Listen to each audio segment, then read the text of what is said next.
Hi, this is Dana from GMAT Ninja, and today I'm going to be discussing paraphrasing, which is a common issue that we see arise on GMAT critical reasoning. So what is paraphrasing? It's basically when you take some complicated passage or question or answer choice, and then you boil it down into more simple language. What happens when you do that, though, is that you're actually changing the words on the page. And when you're doing that, you're actually stripping out a lot of the meaning and the nuance of the thing that you've just read. So then when you go to answer the question, you're actually assessing a completely different argument than the one that is actually there for you to assess. So as a simple example, maybe in your passage you have something like, this is the best possible plan to solve the budget crisis. And then in your head you boil that down to, this is a good plan. Well, these are just two completely different arguments, right? Something being the best possible plan is very different than being a good plan.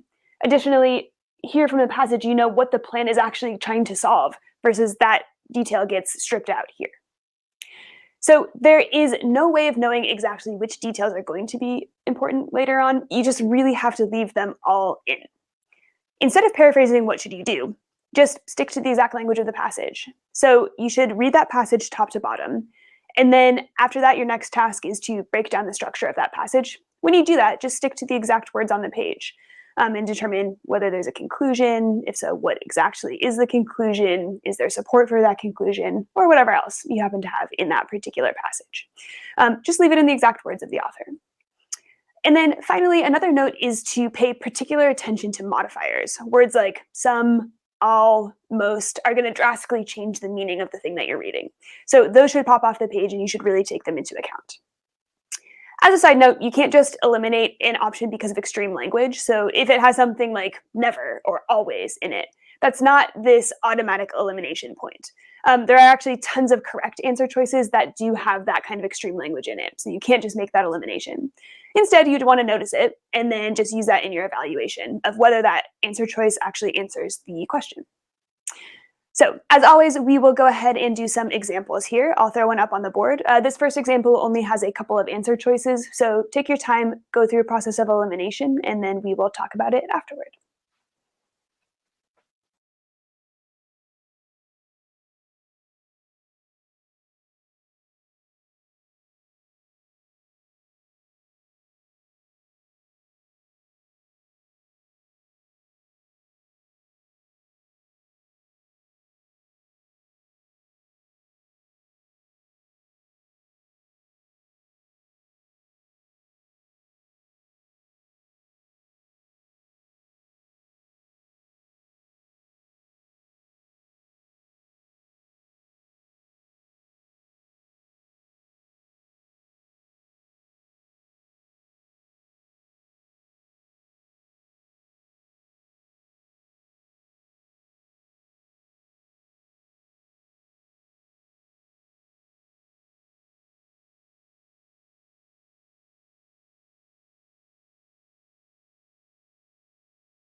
All right, let's go through it.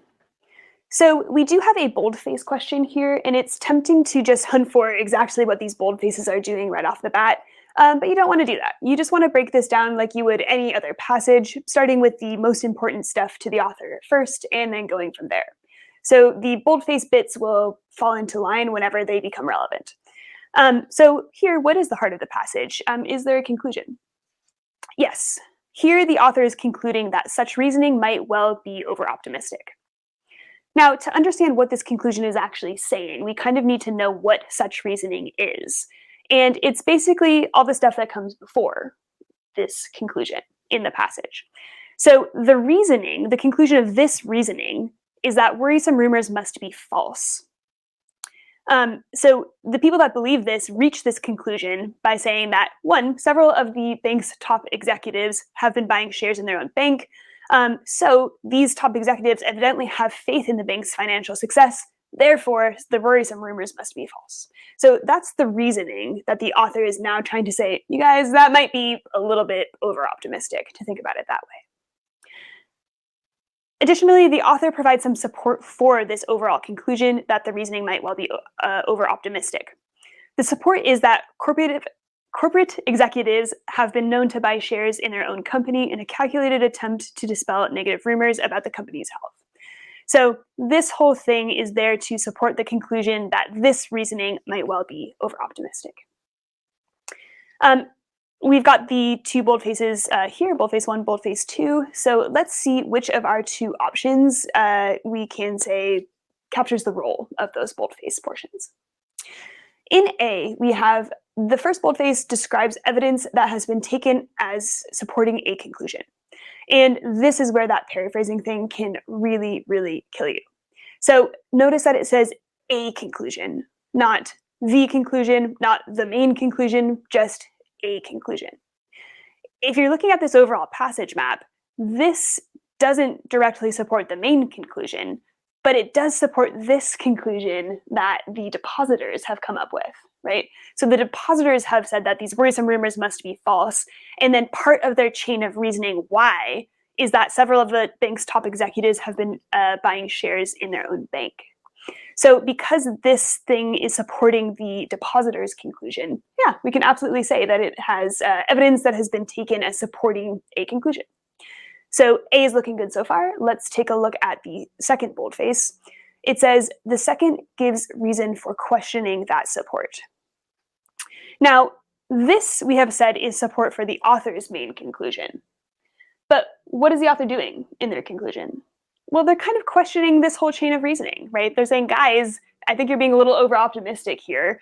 In fact, there's this other piece of evidence that might go against your reasoning. So what the author is doing is concluding that this is questionable.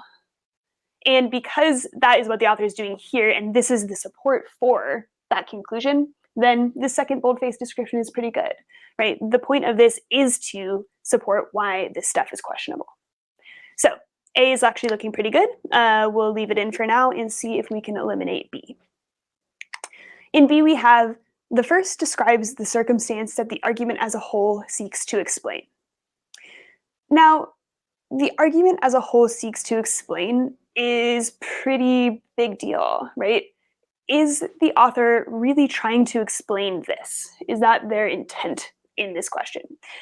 Not really, right? If you look at what the author is concluding, the author is concluding about the reasoning itself, right? So the author is not trying to say like, hey, let's explain exactly what's happening with these executives.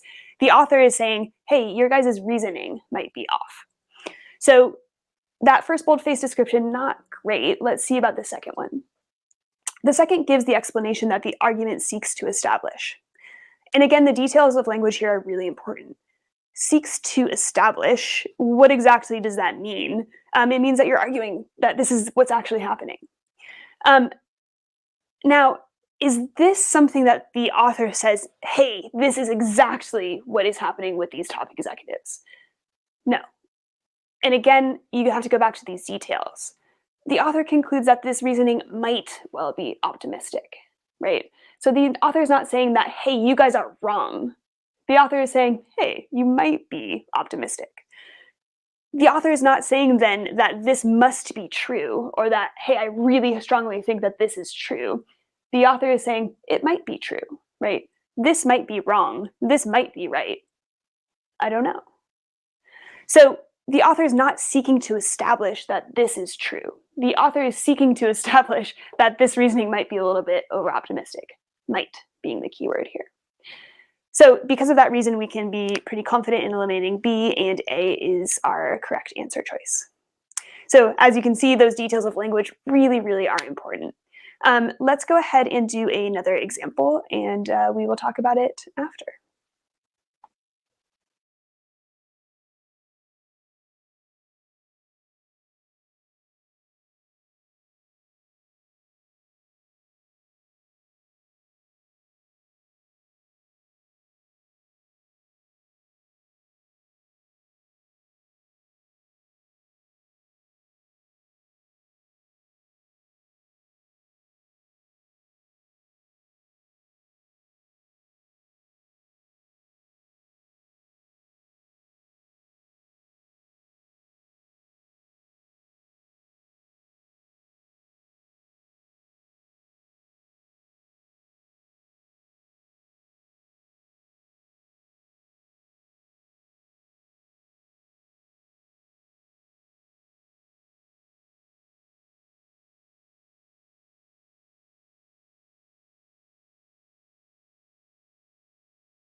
All right, so starting with a breakdown of this passage, we've got a conclusion right there at the end of the passage that says, if the tolls are eliminated, then the entire cost of maintaining the highways will have to be paid for by an increase in general taxes.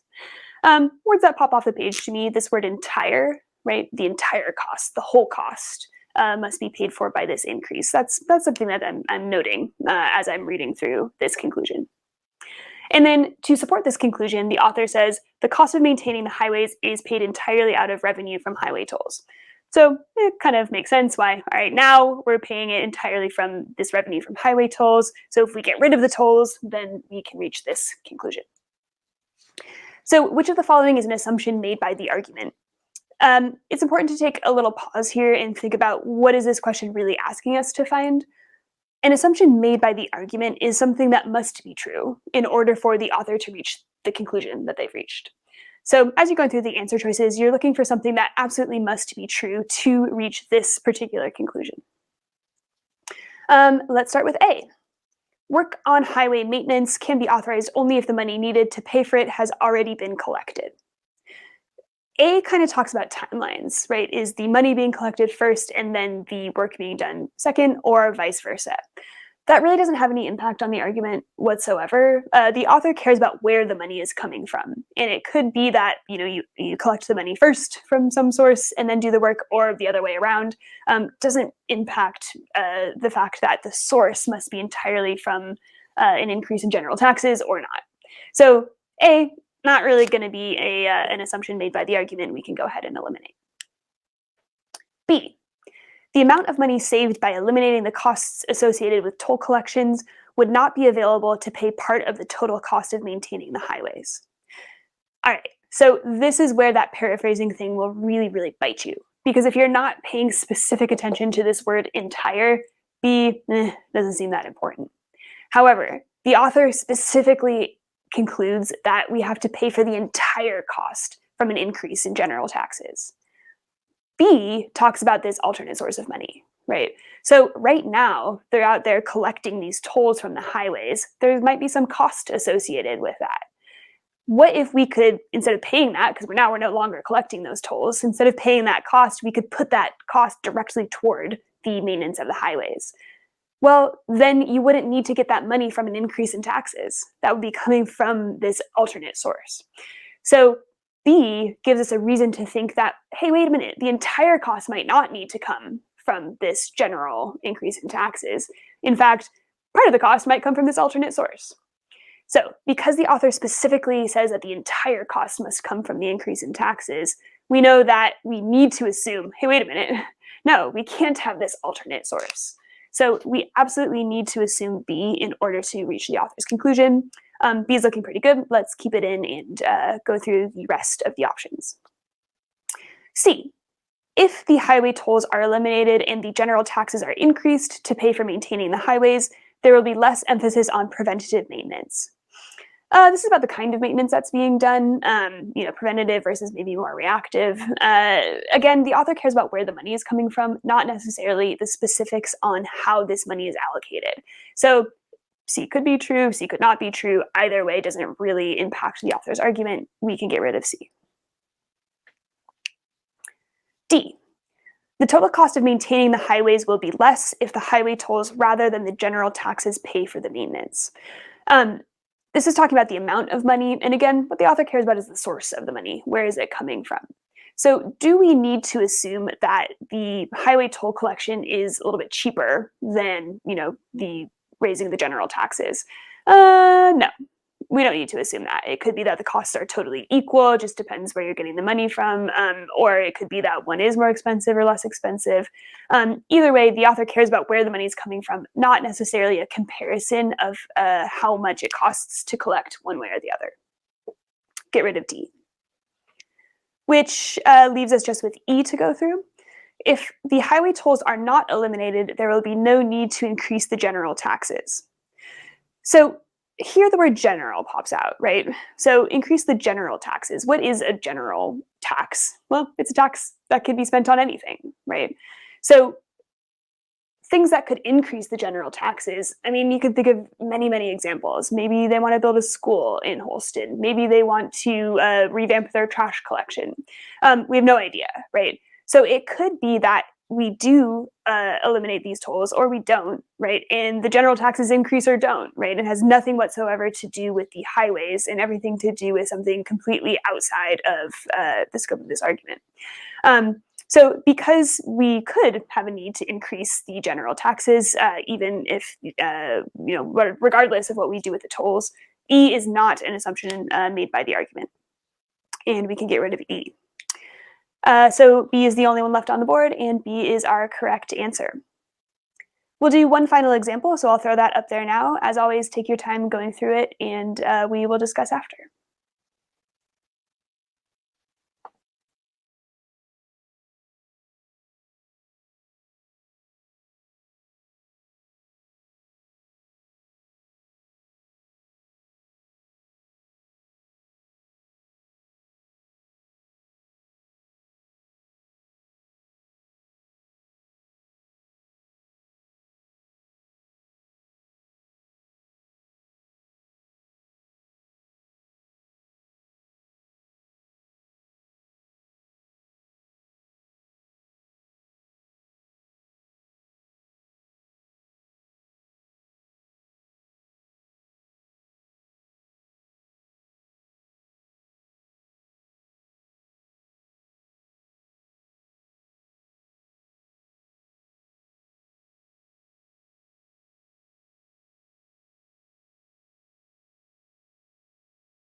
All right, let's go through this question.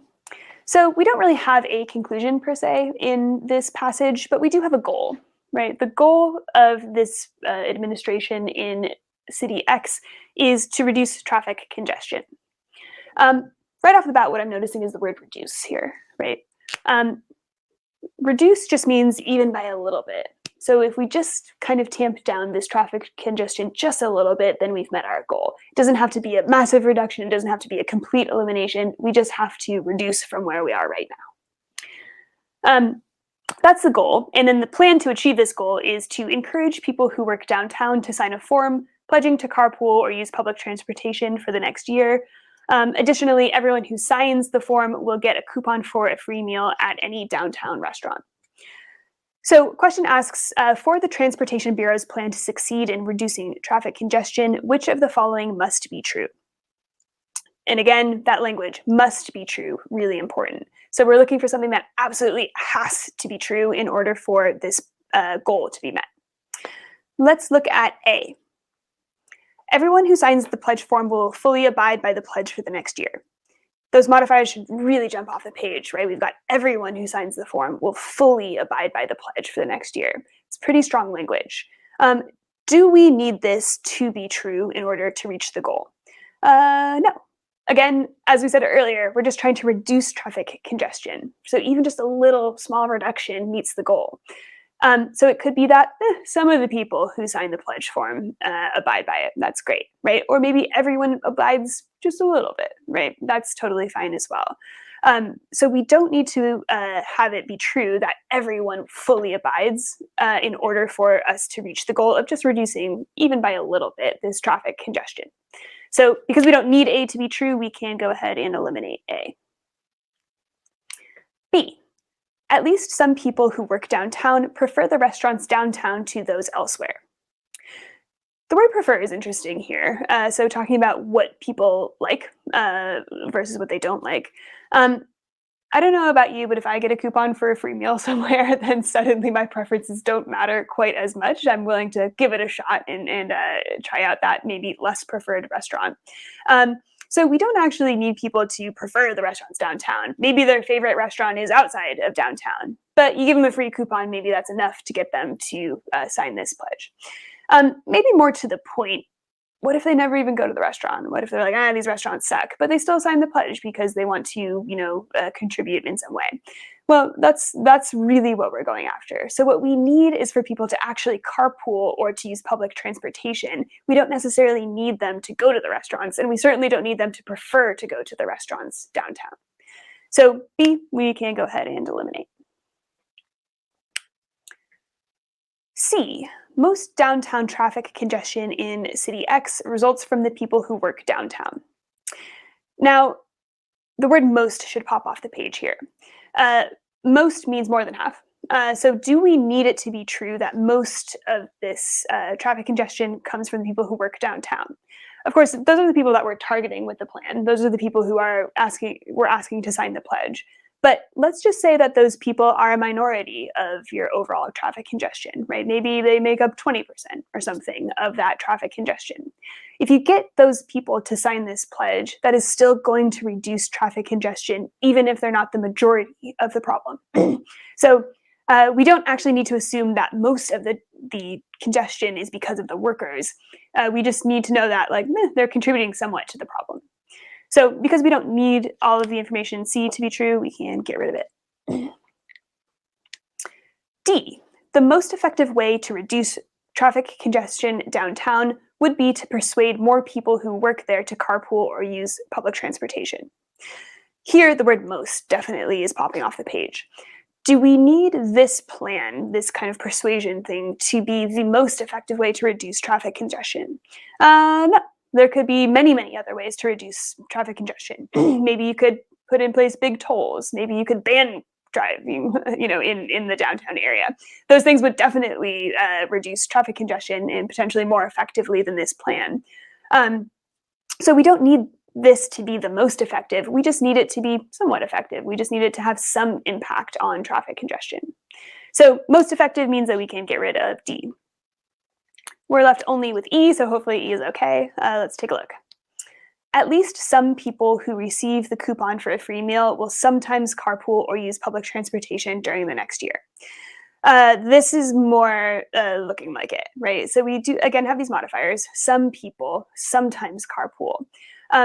What we need for this plan to work is for people to actually change what they're doing, at least to some extent, even if it's a very, very small change. That is exactly what E is saying, right? They're not just signing the form and then just like doing exactly what they did before and not ever carpooling or using public transportation. They need to sometimes make that decision to use this alternate form of transportation. So we do need E to be true for the goal to be met, and E is our correct answer. All right, so that is the end of the examples for today's video. I hope that it's been helpful. Next time you go through GMAT critical reasoning, watch out for paraphrasing. Make sure that you're just sticking to the exact language of the author in the passage, in the question, in the answer choices, and then you know that you're not leaving out any super important details. Thank you so much for watching. This has been Dana with GMAT Ninja, and have a great day.